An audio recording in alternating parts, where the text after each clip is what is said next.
the normal exhalation. So this is like the normal exhalation, and then you go tidal plus reserve, that's your inspiratory capacity. It's your TV plus IRV. Then expiratory capacity is TV plus ERV. Basically, you inhale normal, that's your TV. But then you, from like normal inhale, and then maximum exhale. So your expiratory capacity, EC, will be TV plus ERV. And functional residual capacity, ERV plus residual volume, that is this one. So these are various capacities. You can memorize them, but you can also like understand what they mean. So see the FRC, functional residual capacity, means after normal exhale, how much more air rather is left in your lung. Some of it you can exhale ERV, and some you cannot residual volume. That's like functional residual capacity. And finally, total lung capacity, or TLC, that is everything. That's IRV, TV, ERV, and residual. That's your total lung capacity. Can you tell us how to find the IRV on the computer? How to find an RV? Yes. So, of course. So basically, this gives you standards and questions. Let's find IRV.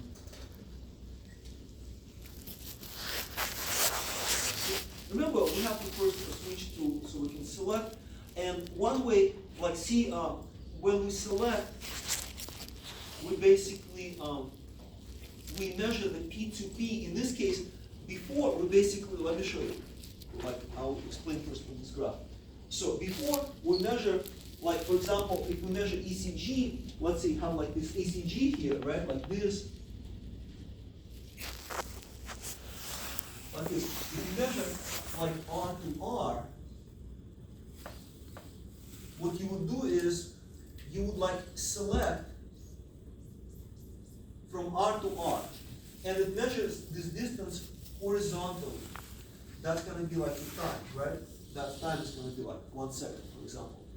But in case we can also measure vertically, and that's what we measure here. We measure from peak to peak. Like in this case, we select an area. If we measure from lowest peak to the highest peak, like this. Like if we do this, see it has this function, and for this lesson it was put first here because we measure, we don't care about horizontal. We can, I mean, if we want to measure how fast you breathe, but in this case we measure the volume. So peak to peak, what this is, it basically, it explains it somewhere, but I'm just telling you so you don't have to read all the long manuals, right? So peak to peak is, you select an area, it finds the lowest part and the highest part in that area. And then it will measure the vertical distance. Like, for example, look at this first value. Like, let's say I select like this. And it also tells you maximum and minimum. See, it tells you the maximum is 2.89 in my selected area. And you see maximum is going to be right here. Can you see it right there? Let me obfuscate it. So, anyway, the maximum is top. This is the minimum. And see, maximum is 2.89. Let's see, I'm selecting like this. And the maximum is 2.89. Minimum is at the bottom is 2.3. If I go down, let's say I select more towards the right. What do you predict will happen? Will anything change? Will my minimum change or will my maximum change or will nothing change? Minimum. Think about it. If I select more towards the right, like this one, my minimum will change. Because see, the next minimum peak is lower. So if I select, look at the minimum and maximum, then they will change. See, the minimum has changed. And the difference also changed. So, how do you measure your tidal? Your tidal will basically, you will measure, it tells you here, let me show you. This is a little bit tricky, but it's not really hard. It tells you for the tidal, you measure cycle 3 inhale. So this is cycle 1, this is cycle 2, and this is cycle 3. So how do you measure inhale? Inhale you measure from the bottom to the top. So my inhale in this case 0.57. Remember that number. Now I do that cycle 3 exhale 0.72. Then you go cycle 4 inhale. Let me make it larger for you because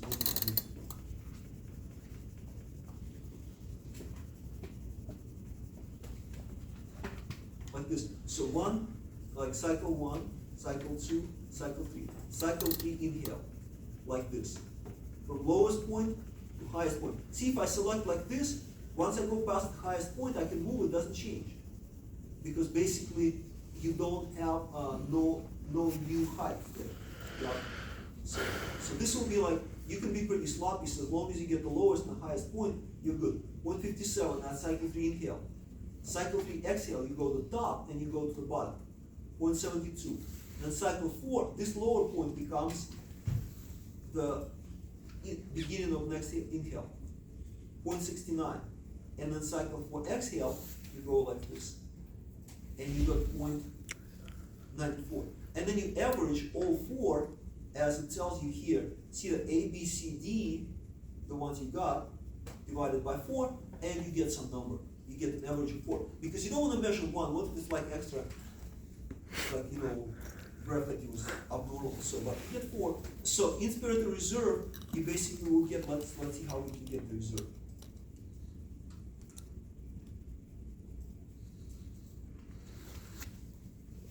Inspiratory reserve, you get the delta, I think it's between 2 peaks.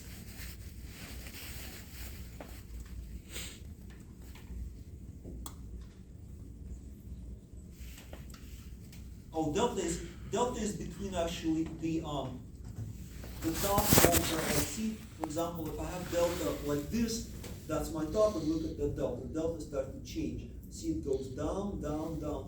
Once we reach the bottom, the delta will start to increase. And if we have at about the same level, we'll have no delta. See, like I'm at about the same level. Do you understand what it measures now? It's like this. It's see, like this is a peak. So when I'm selecting, well, let's say if I self-selected like this, so it measures the delta is like not like this, like here. That's delta. Delta means delta in science means the difference. But if I select from here I select to this one, then my delta becomes this. And that's exactly what I want. Because your IRV, see this is your IRV, that's the delta or difference between the top of tidal volume, which is normal inhale, to the top of extra inhale, which is exactly what IRV is. It's an extra air you can inhale or inspiratory reserve volume.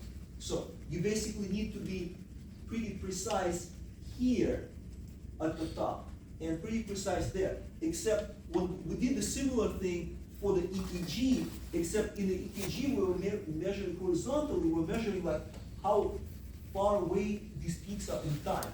But now, for this lesson, they program, you can program anyway in the software, but we use pre-made settings, right? So it measures the height, the difference, delta is the difference of height of peak 1 and peak 2, or rather any point from beginning selection to the end of selection, right? If, for example, I select like these two tidal volumes, the delta will be very small because they're about the same. Of course, if I select the bottom, you can measure tidal volumes like this, right? That's delta. It's the same as, the difference in peak to peak. Peak to peak is always positive because it just measures the absolute difference, but delta, if it went down, you get negative delta. Look, peak to peak and delta is the same, pretty much. Except that, a peak to peak is more accurate because it knows the top and the bottom. Like here, peak to peak is like this, and delta is different because you get it at the beginning of selection. But if you get the top and the bottom, then peak to peak and delta is very similar. Except delta is negative since it went down. I go from here, and go down to positive, and again, similar, 69, 69. So I hope that makes sense. So essentially, if you do ERV, for the ERV, would you do like, how would you do for ERV? Let me show you. For expiratory, you go, tell me how would you do for ERV? Let's say I have like ERV here. What would you measure between what and, like, let's go like this and then go like this. How would I measure the ERV? What would I measure between what and what? What do I need to select for delta for ERV? From where? Where should I select? The bottom of the peak now. The bottom of this peak, right? Like one of these peaks, or like this one, I can select from here. So I select like this to the bottom of this one, right? Because we measure vertical distance. That's going to be your ERV. It's going to be probably smaller for a lot of people, smaller, but it's from the bottom, ERV from the top of normal peak to the top of large peak. For ERV, it's from the bottom of normal peak to the bottom of large peak. Make sense? So, and that's how you measure them. And then capacities, so volumes are like individual things. Capacity is two or more volumes together. For example, like expiratory capacity as TV plus extra ERV, like inspiratory capacity, IC, it's TV plus extra IRV, something like this. Total lung capacity, TLC, all of this stuff. So it's pretty straightforward. You just need to know the definitions of these. What you're going to be asked in the exam, I can ask you most common question, definition of these volumes or capacities. What is tidal volume? Or like demonstrate, like I'll put a graph and I'll have like different arrows and like what is this? Or like what is this? You have to choose. Is it IRV, is it TV, or something like this. But I mean, we're going to have a lecture, but this is like, it's pretty straightforward. You don't need to know some complex